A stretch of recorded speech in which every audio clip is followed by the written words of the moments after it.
திமுகவே அரசு, திமுக இருக்கக்கூடிய பாராளுமன்ற உறுப்பினர்கள் சாராய ஃபேக்டரி நடத்துறாங்க, திமுகவுடைய பொருளாளர் சாராய ஃபேக்டரி நடத்துறாங்க. பதில் சொல்லுங்க. தைரியம்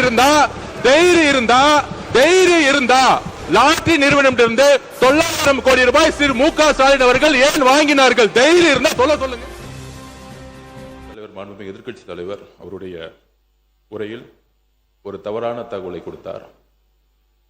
பிரதம மந்திரிக்கு ஒரு முறை மட்டும்தான் கடிதத்தை மாண்புமிகு முதலமைச்சர் எழுதினார் சொன்னாரு. நான் முடிச்சிடுறேன். முதல்ல பேசும்பொழுது அவர் முதல்ல நான் பேசி முடிச்சிடுறேன். அவர் பேசி முடிச்சு வாய்ப்பு தரேன். அவர் பேசி இருங்க. அவர் பேசி முடிக்கிட்டு என்ன சொல்றாருன்னு கேளுங்க, அதுக்கப்புறம் பதில் சொல்லலாம். அதுக்கப்புறம் பேசட்டும். முதல் முறை பேசும்பொழுது ஒரு முறைன்னு சொன்னாரு, அப்புறம் இருமுறைன்னு சொன்னாரு.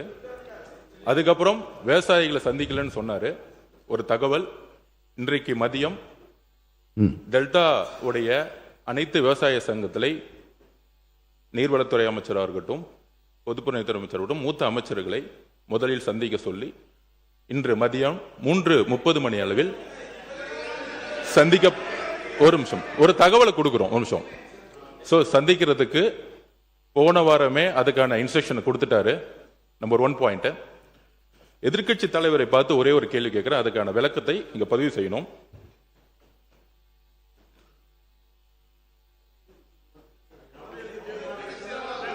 கர்நாடக அரசு மேகதாது அணை கட்டுவதற்கான அதாவது என்ன கொஞ்சம் பேச விடுங்க. ஏன்னா எதிர்க்கட்சி தலைவர் கேட்டதுக்கு ஒரு பதில் மட்டும் நான் கேட்கணும். அவர்கிட்ட ஒரே ஒரு கேள்வி கேட்டுக்கிறேன்.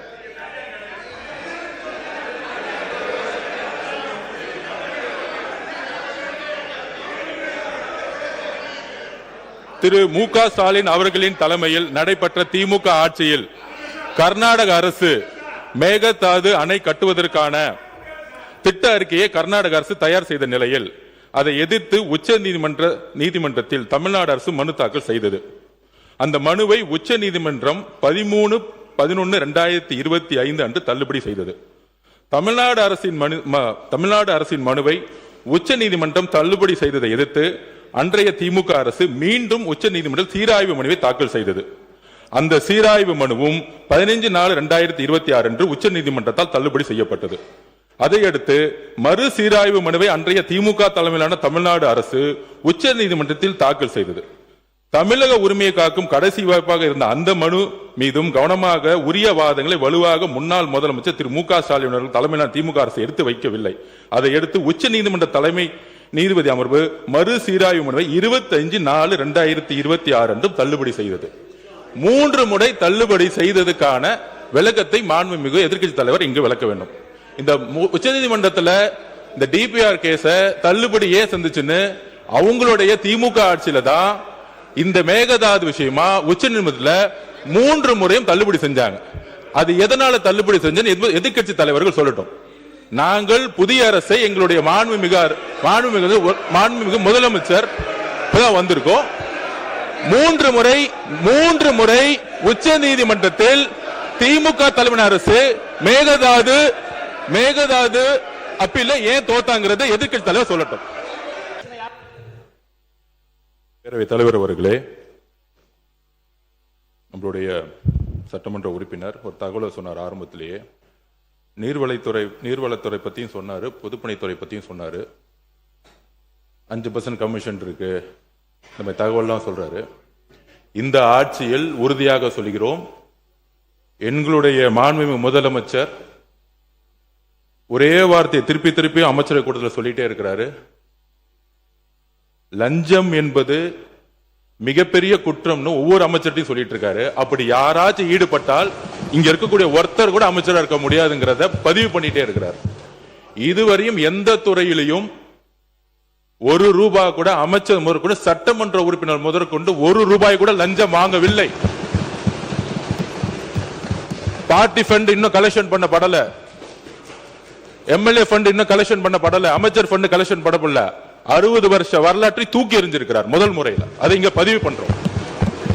அப்புறம் மகாத்மா காந்தி ஊரகத்தை பத்தி வேலைவாய்ப்பு பத்தி பேசுறாரு, சரண்டர் ஆயிட்டும் அமைதி அப்படின்னு.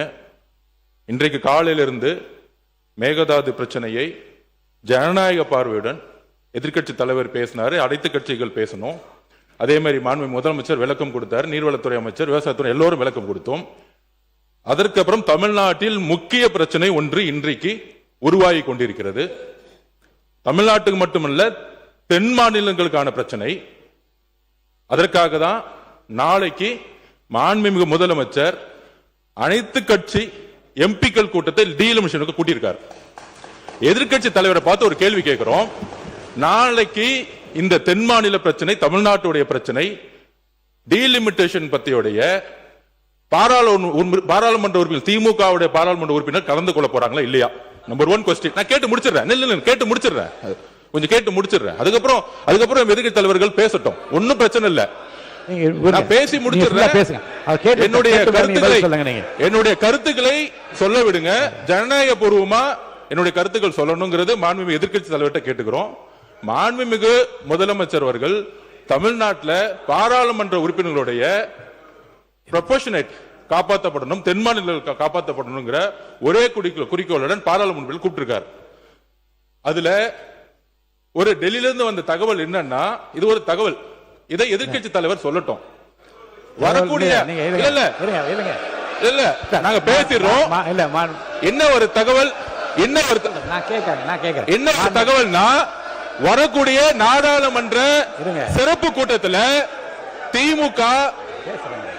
திமுக இந்த பில்லுக்கு சப்போர்ட் பண்ண போது இல்ல வெளிநடப்பு பண்ண போது அப்படின்னு ஒரு தகவல், ஒன்றிய அரசோடு சேர்ந்து பண்ண போறாங்கன்னு ஒரு தகவல் வருது.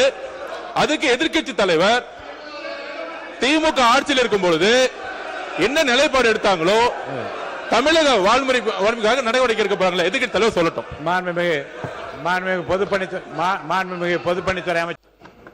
மாண்புமிகு பேரவைத் தலைவர்களே, ஆதாரம் கேட்கிறாங்க. இது எல்லோருக்கும் தெரிஞ்சதுதான்.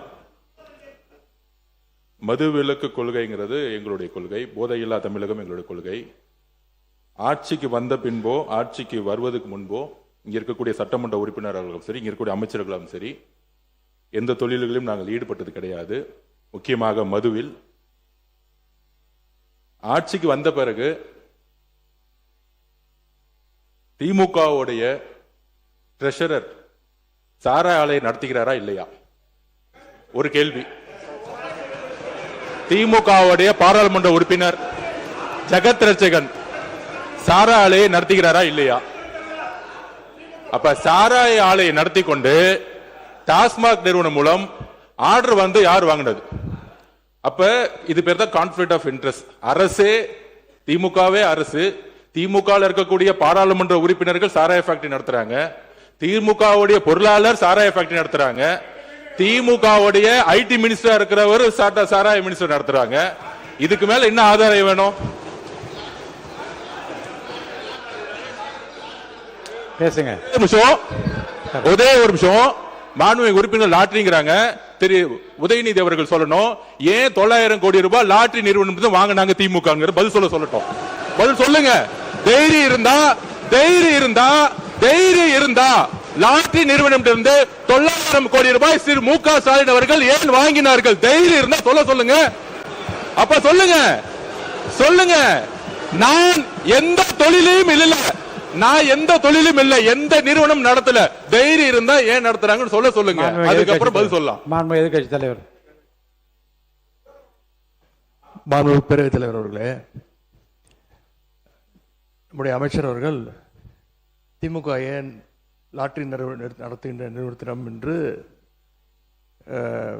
ஃபண்டு வாங்கினாங்க அப்படின்னு கேட்குறாரு. அது கொடுத்தது அவருடைய மாமனார் தான். அவருடைய மாமனார்கிட்ட கேட்டு அந்த விளக்கத்தை அவர் பெற்றுக்கொள்ள வேண்டும். அது அவரும் உங்க அப்பாவுக்கு மட்டும்தான் தெரியும். உங்க அப்பா கிட்ட தான் கேட்கணும், எனக்கு தெரியாது. அப்பாவை இங்க காணோம். வீட்டுக்கு போய் உங்க அப்பாட்ட கேளுங்க. உங்க அப்பா கரெக்டா சொல்லுவாரு. ஏன் வாங்கினாரு உங்க அப்பா சொல்லுவாரு.